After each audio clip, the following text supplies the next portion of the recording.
Cooperativa Agricola Volpago offre carne fresca di prima qualità. Ci trovi a Volpago del Montello, Pieve del Grappa, Tre Baseleghe e presso lo spaccio del contadino a Dolo e Massanzago.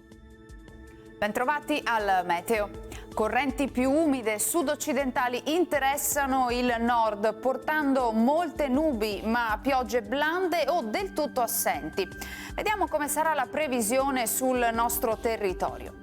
Sul Veneto la grafica di venerdì 21 ottobre ci mostra che la giornata non sarà baciata dal sole. Avremo cielo coperto dappertutto e non si escludono delle precipitazioni che interesseranno principalmente i settori alpini e prealpini e in maniera irregolare anche le zone pianeggianti centro-settentrionali.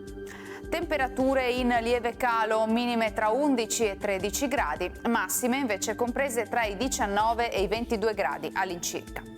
Spostiamoci ora sul Friuli Venezia Giulia, stesso contesto, cielo in prevalenza nuvoloso, anche in questo caso poi dal pomeriggio saranno possibili delle piogge a carattere sparso. Temperature minime sui 13-16 gradi, massime intorno ai 20-22 gradi.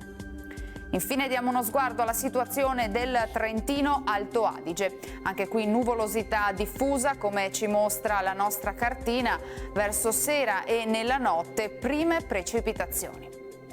Temperature minime intorno ai 13-14 gradi, massime sui 22 all'incirca. Dal meteo per ora è tutto, arrivederci al prossimo aggiornamento.